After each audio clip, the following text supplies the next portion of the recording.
Kidney और gall bladder stone के खात्मे का जरिया। अब यूएनआई स्टोन कैप्सूल्स के जरिए खात्मा कीजिए। R&S यूनानी pharmacy, first floor, syndicate bank, Bahadurpura x road, Hyderabad.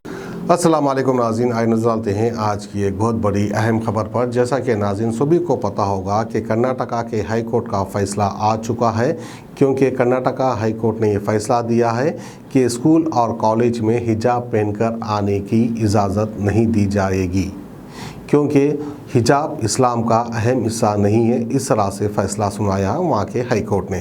तो बहरहाल नाज़रीन, मैं आपको जो है एक शेर सुनाता चलूँ। हमें तो अपनों ने लूटा, गैरों में कहाँ दम था, मेरी कश्ती थी डूबी वहाँ जहाँ पानी कम था। तो बहरहाल कहीं ना कहीं हमारे मुस्लिम कौम के कुछ ऐसे दलाल सियासतदान हैं जो कि फ़िरका परस्त पार्टियों को साथ देकर उनको जितवाते हैं और वहीं पर फिर आवाम के सामने आकर मुस्लिम होने का नाटक करते हैं।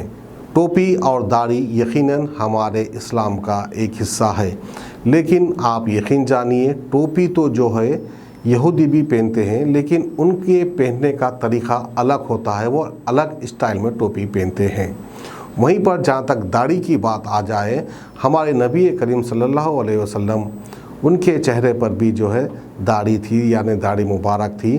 तो बहरहाल उनकी दाढ़ी पर हमारे जानो माल कुर्बान। वहीं पर नाज़रीन को ये भी बताता चलूँ, दाढ़ी जो है फ़िरौन को भी थी, शैतान सिफत फ़िरौन के चेहरे पर भी दाढ़ी थी। अब हम मुस्लिम्स का ये फरीज़ा बनता है कि कहीं दाढ़ी की आड़ में कोई जो है फ़िरौन का तो साथ नहीं दे रहा। सियासत को हम समझते हैं, सियासी मजबूरी को भी हम समझते हैं, क्योंकि मजबूरी भी इस हद तक नहीं होना चाहिए जिसकी वजह से हमारी आन बान शान और यहाँ तक कि हमारी घर की इज़्ज़त पर काफ़ी लोग हावी ना हो जाए। क्योंकि कर्नाटक हाई कोर्ट का जो फ़ैसला आया है, उस फैसले के बाद अब ऐसी लग रहा है कि हमारी इज़्ज़त पर इन लोगों ने हाथ डाला है। वैसे नाज़रीन, मैं आपको बताता चलूँ कि मुस्लिम कौम में और दूसरी कौम में क्या फ़र्क होता है। मुस्लिम बादशाहों ने कितना बेहतरीन कारनामा किया है आप सभी जानते हैं, दुनिया जानती है कि हमारे देश में, इंडिया में जो है एक खूबसूरत ताजमहल बनाया, जिसको दुनिया भर से लोग देखने के लिए आते हैं और ताजमहल की तारीफ़ करते हैं। कुतुब मीनार बनाया, हमारे मुग़ल सल्तनत के बादशाहों ने कुतुब मीनार भी बनाया, उसको भी देखने के लिए आते हैं और उसकी तारीफ़ भी करते हैं।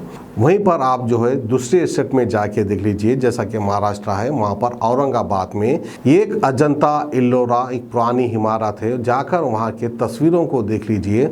उस दौर के राजा महाराजा ने किस तरह के पत्थर के मूर्तियाँ बनाए थे, उनकी सोच देखिए, और मुग़ल सल्तनत के बादशाहों की सोच देखिए, कितना प्यारा खूबसूरत ताजमहल बनाया।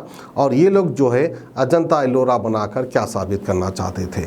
तो बहरहाल जैसी सोच रहेगी वैसे काम करेंगे।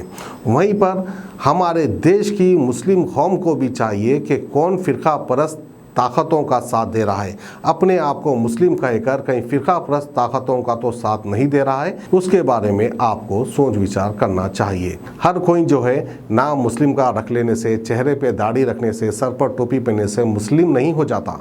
उसका यकीदा, उसका ईमान, उसको देखकर आप जो है ये कह सकते हैं कि हाँ भाई ये एक सच्चा और पक्का और एक नेक मुस्लिम है, क्योंकि हद ख़त्म हो गई है। मजबूरी को हम भी समझते हैं और सियासी मजबूरी क्या होती है चीज़ का अंदाज़ा हम भी लगा सकते हैं, लेकिन कसम खुदा की इस हद तक भी मजबूर ना हो जाए ताकि हमारे घर की इज़्ज़त तक ये लोग नीलाम कर दें। ऐसी सियासी मजबूरी से तो अच्छा है कि आप लोग जो है शहादत का जाम पी ले और दुनिया से रुखसत हो जाए, शहीद हो जाए, क्योंकि इस हद तक मजबूरी हम नहीं मानते, क्योंकि एक ईमान वाला इस हद तक मजबूर नहीं हो सकता। वक्त आ गया तो हम भी शहीद हो जाएंगे, लेकिन हमारी माँ, बहन और बेटी की इज़्ज़त के खातिर अपने आप को हम भी शहीद कर देंगे। कोई मजबूरी या कोई कमज़ोरी के आके हम नहीं झुकेंगे, क्योंकि इनकी इज़्ज़त है तो हम शान से जिएंगे। अगर हमारे माँ, बहन और बेटी की इज़्ज़त नहीं है तो हम जो है शहादत का जाम खुशी खुशी पी लेंगे। तो आइए नाज़रीन बढ़ते हैं आज की खबर की ओर, जो कि खुसूसी हमने हमारे नाज़रीन के लिए बनाई है, जो कि कर्नाटक हाई कोर्ट ने फैसला सुनाया है। उसके तफसीलात हम आपको बताते चले। कर्नाटका के स्कूल और कॉलेज में हिजाब पहनकर नहीं आ सकेंगे लड़कियां। हिजाब मामले पर आज कर्नाटक हाई कोर्ट ने आज अपना फैसला सुनाते हुए मुस्लिम लड़कियों की तरफ से दाखिल की गई तमाम अर्जियों को खारिज कर दिया। इन दरख्वास्तों में मुस्लिम लड़कियों ने स्कूल और कॉलेज में हिजाब पहनने की इजाज़त मांगी थी और 5 फ़रवरी के सरकारी हुक्म को चैलेंज दिया गया था। कर्नाटक हाई कोर्ट की 3 रुकनी बेंच ने फैसला सुनाते हुए कहा कि हिजाब इस्लाम का लाजमी जुज़ नहीं है। कर्नाटक हाई कोर्ट ने 8 मिनट में अपना फैसला सुनाते हुए कहा कि यूनिफॉर्म के सिलसिले में हुकूमत का फैसला कानून के मुताबिक है। कर्नाटक हाई कोर्ट ने मज़ीद ये भी कहा कि ड्रेस पर जो पाबंदियाँ नाफिज की गई थी वो मुनासिब थी और तालिबात इस पर एतराज़ नहीं कर सकते। इस तरह से कर्नाटक में हिजाब पर पाबंदी बरकरार रहेगी। कर्नाटक हाई कोर्ट के फैसले के बाद रियासत के एक कॉलेज की तालिबात ने इम्तिहान का बाइकआउट किया। फैसला आते ही हिजाब पहनी हुई लड़की एग्ज़ाम हॉल से बाहर आ गई। कर्नाटक के यादगीर में वाक़े गवर्नमेंट कॉलेज की एक तालिबात ने इम्तिहान का बाइकआउट किया और वो बाहर निकल आई। कॉलेज की प्रिंसिपल शकुंतला ने इन तालिबात को हाई कोर्ट के हुक्म पर अमल करने को कहा, लेकिन वो नहीं मानी और एग्ज़ाम हॉल से बाहर आ गई। इसको कहते हैं ईमान वाली लड़की। प्रिंसिपल के मुताबिक 35 तालिबात ने एग्ज़ाम का बाइकआउट किया।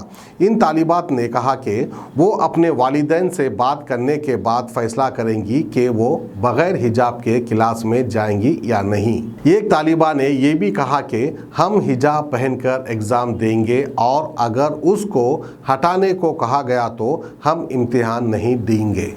वज़ीर आला कर्नाटक बसवराज बोम्मई ने तलबा से कहा कि वो तालीम पर तवज्जो दे। तालीम किसी भी चीज़ से ज़्यादा अहम है, लेकिन हम आपको बता दें कि तालीम से बढ़कर भी जो है हमारा ईमान और हमारा इस्लाम है, जिसके लिए हम तालीम को भी छोड़ सकते हैं, लेकिन हमारे इस्लाम के ईमान के जो है काम है हम उसको नहीं छोड़ सकते।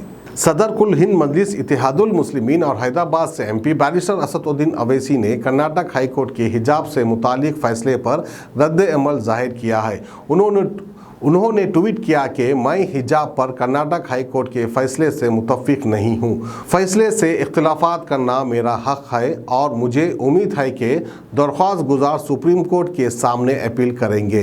मैं ये भी उम्मीद करता हूँ कि दीगर मजहबी तंजीमें भी इस फैसले के ख़िलाफ़ अपील करेंगी। वहीं हाई कोर्ट की जानिब से तालीमी इदारों में हिजाब पर पाबंदी बरकरार रखने के फैसले को बाद दरख्वास्त गुजार तालिबात के वकील ने सुप्रीम कोर्ट में चैलेंज करने का ऐलान किया। कर्नाटक के उडुपी शहर से ताल्लुक रखने वाली दरख्वास्त गुजार के वकील अनस तनवीर ने हाईकोर्ट का फैसला आने के बाद ट्विटर पर इसका रद्द अमल दिया और ऐलान किया कि उनकी जानिब से इस फैसले को सुप्रीम कोर्ट में चैलेंज किया जाएगा। और वहीं पर आइए जहर उगलते हुए हल्के असम्बली गोशा महल से बीजेपी के MLA राजा सिंह ने हिजाब पर पाबंदी से मुतालिक कर्नाटक हाईकोर्ट के फैसले का खैर मकदम किया। हाईकोर्ट की जानिब से फैसला सुनाने जाने के बाद ट्विटर पर अपना रद्द अमल जाहिर करते हुए राजा सिंह ने कहा कि कर्नाटक हाईकोर्ट के फैसले का खैर मकदम करते हैं। इस्लाम में हिजाब एक ज़रूरी मजहबी अमल नहीं है। स्कूल तालीम के लिए है, मजहबी रसूमात के लिए नहीं। स्कूलों और कॉलेजों के लिए एक सा ड्रेस कोड पर अमल करना चाहिए। वैसे हम आपको बता दें कि मुस्लिम घराने की बच्ची जब भी स्कूल में तालीम हासिल करती है तो उसको हिजाब नहीं पहनाते हैं, क्योंकि मासूम नाबालिग लड़की होती है। हाई स्कूल में और कॉलेज में ही सिर्फ हिजाब पहनाकर लड़की को भेजते हैं, क्योंकि एक उम्र में आने के बाद जो है लड़की के लिए हिजाब लाजमी हो जाता है। तो बहरहाल ये थी हमारी आज की खुसूसी खबर कर्नाटक हाईकोर्ट के फैसले को लेकर। हमें दीजिए इजाज़त, खुदा हाफिज़। अब आपको गुर्दे में और पित्ते में पथरी यानी किडनी स्टोन या गैल ब्लैडर स्टोन होने पर नहीं है घबराने की ज़रूरत। शहर हैदराबाद में सालों से इस इलाज के लिए ख़ानदानी सिलसिले से चला आ रहा है भरोसेमंद नाम RS यूनानी फार्मेसी, जहां पर ख़ास तौर पर पित्ते में मौजूद पथरी और दोबारा पथरी ना होने का किया जाता है मुकम्मल इलाज। आपको इस दर्द से हमेशा के लिए मिल जाएगा छुटकारा। No side effects, no operation. तशखीस करते हुए दवाई की जाती है फराहम। तो देर ना करें, जल्द ही तशरीफ़ लाए RS यूनानी pharmacy, Bahadurpura X road, opposite Canara bank, Hyderabad. मज़ीद तफसीलात के लिए रब्त करें 9390610436 पर।